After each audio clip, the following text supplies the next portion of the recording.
Buenos días, si me ayudan con la presentación, para platicarles un poco, por indicaciones de la presidenta, sobre este tema de las solicitudes de información adicional en un proceso de extradición. Si vamos a la primera lámina, para darle un poco de antecedentes jurídicos, no me voy a detener demasiado en esto, pero ¿cuál es el fundamento legal para que pidamos elementos adicionales, información adicional al momento de que se hace una solicitud de detención provisional en un proceso de extradición?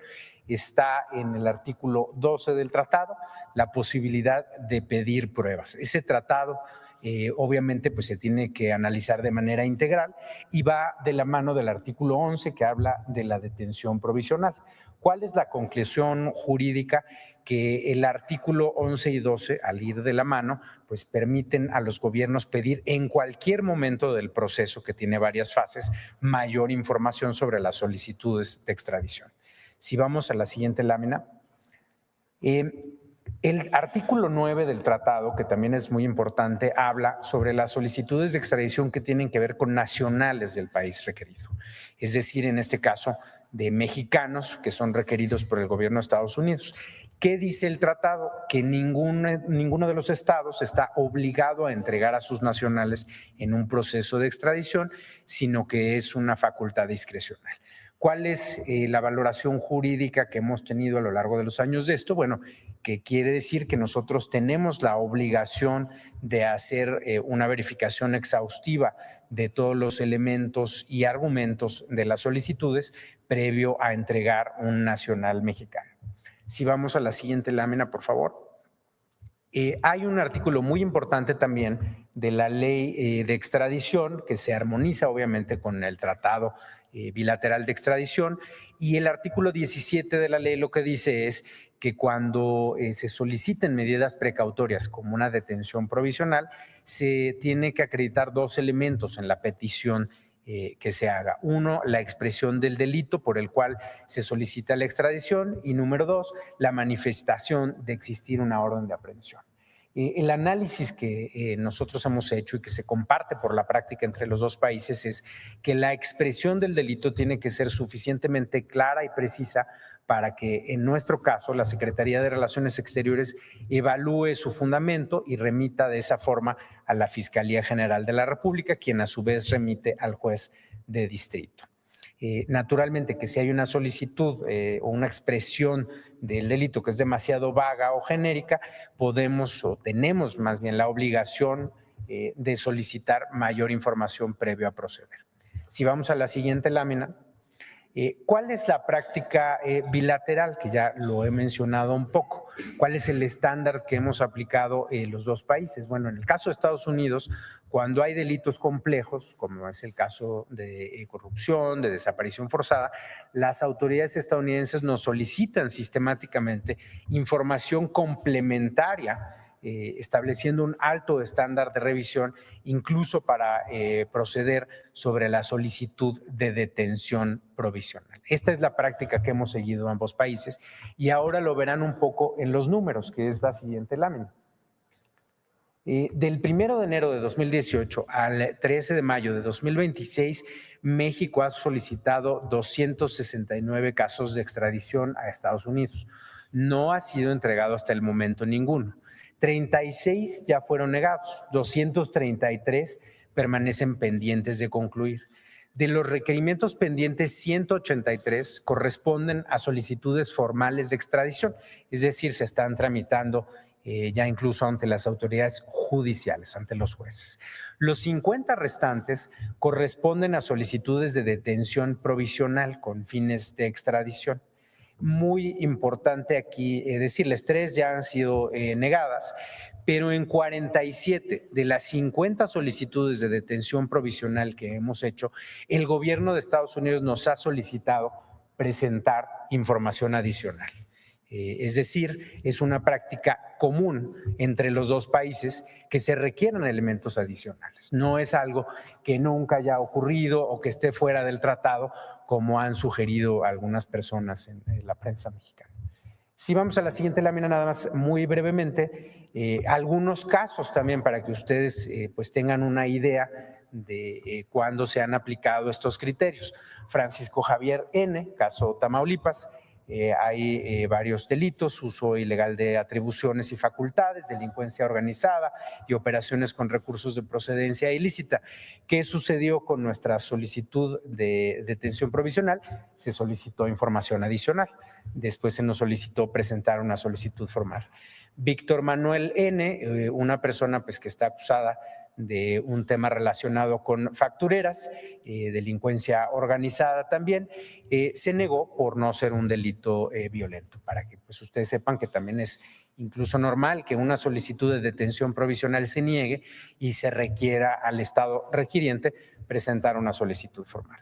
Rafael N. y Elías N., caso Infonavit, delito de delincuencia organizada, se solicitó petición formal a México por no ser delito violento ni considerarse los acusados un riesgo para la sociedad. ¿Por qué esto es importante? Porque, bueno, cada país, conforme a su legislación, también hace un análisis de estas solicitudes de detención provisional.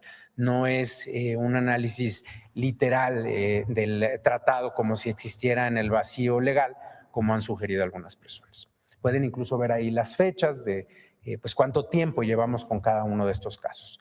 Si vamos a la siguiente, gracias. Hay también el caso de José Ulises N., caso Ayotzinapa, delincuencia organizada. Se requirió información adicional y pruebas en el proceso. Esto se presentó desde 2024, como pueden ver. Pablo N., apodado el Transformer, miembro de Guerreros Unidos, también caso Ayotzinapa, delincuencia organizada también, se nos solicitó presentar la petición formal. William N., un caso de trata de personas, se negó la detención provisional. Entonces, bueno, pues pueden ver ustedes que es una práctica común entre los dos países, que los dos países hacemos un análisis exhaustivo de las solicitudes de extradición, de las solicitudes de detención provisional, y pueden ver pues que además tiene un fundamento legal clarísimo. Si vamos a la siguiente lámina, que es nada más muy sencillo, ¿cuáles son los pasos de un proceso? Hay una verificación diplomática que hace la SRE, después se remite a la FGR y se hace después una verificación judicial por parte del juez de distrito. Esto es en el caso de detenciones provisionales. Y pues la Secretaría de Relaciones Exteriores puede apoyarse en la FGR como autoridad técnica especialista en materia penal para hacer el análisis de los elementos que mencionaba. En conclusión, que es lo último, nada más de manera brevísima, nuestra postura es legal y es convencional, es recíproca y es previsible porque es la forma en que hemos actuado ambos gobiernos y es naturalmente garante del debido proceso. Estamos comprometidos con la cooperación internacional en materia de justicia, con apego al derecho, con respeto a la soberanía, como ha dicho la presidenta Sheinbaum. Gracias.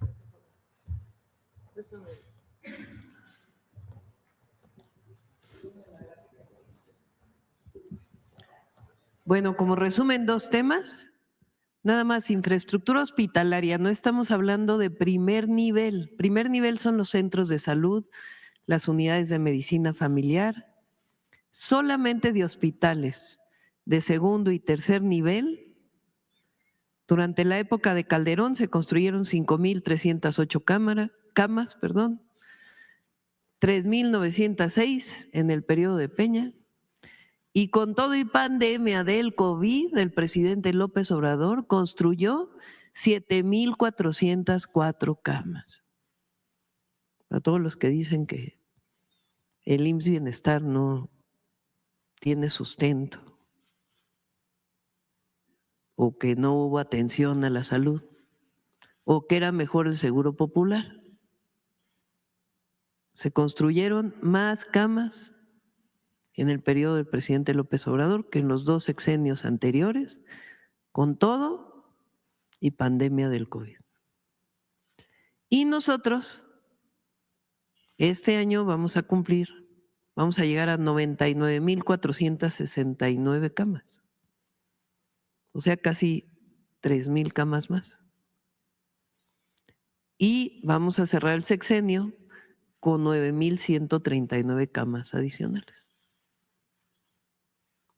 en las 3 instituciones de salud, el IMSS, el ISSSTE el IMSS Bienestar y Pemex también, que estamos atendiendo para poder ampliar los servicios de salud de Pemex. 9,139 camas adicionales. O sea, en los gobiernos de la transformación estamos hablando de 16,500, ¿es así? Versus 9,000.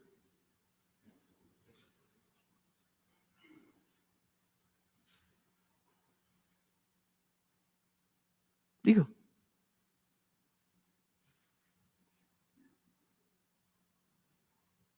ahora, el segundo tema, porque es importante, nada más los datos de cuántas solicitudes de extradición se han hecho.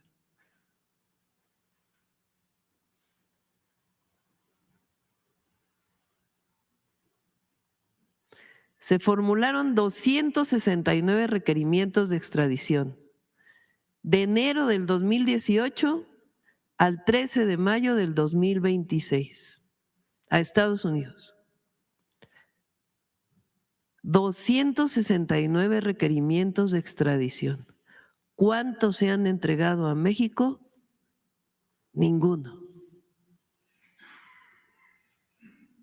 Ninguno. Del 1 de enero del 2018 al 13 de mayo de 2026, 269 requerimientos de extradición, no han enviado ninguno.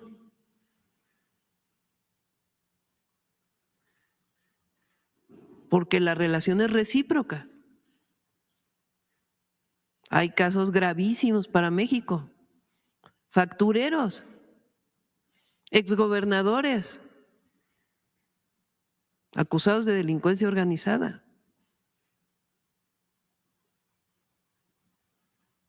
Ayotzinapa, no hay entrega de ninguno de estos presuntos delincuentes a México.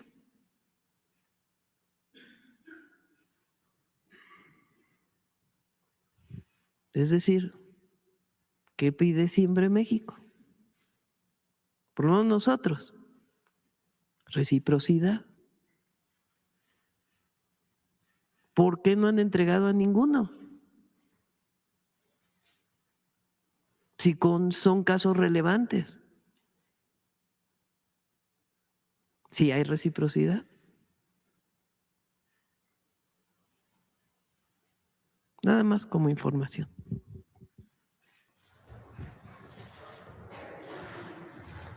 Vamos a